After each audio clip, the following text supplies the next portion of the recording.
Did you know that college was significantly more affordable until African Americans and other marginalized groups started enrolling?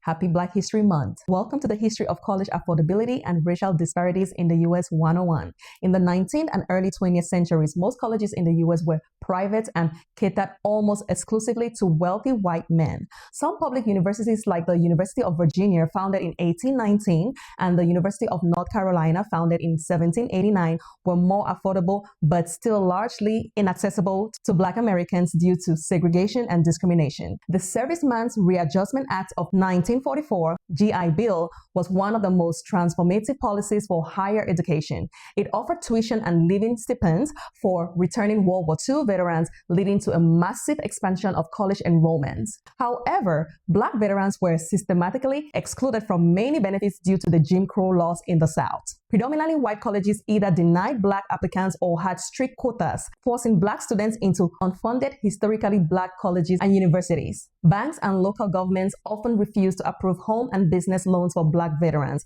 further limiting their access to upward mobility. This resulted in massive racial wealth gap, as white families were able to use education and home ownership to build generational wealth, while Black families were largely shut out. During the mid-20th century, many public universities were either free or extremely low cost. The University of California UC system, for example, had no tuition until the 1970s. However, as Blacks and other marginalized students gained greater access to these institutions due to desegregation, Brown v. Board of Education 1954, and the Civil Rights Movement of 1960s, public funding for higher education began to decline. Civil Rights Act of 1964 and Higher Education Act of 1965 laws helped increase Black students' enrollment in colleges. White backlash and tax revolts 1970s to 1980s, as more Black and low-income students accessed public universities, states cut funding, shifting the cost burden to students. University of California introduces tuition in 1970s after desegregation. The UC system, once free,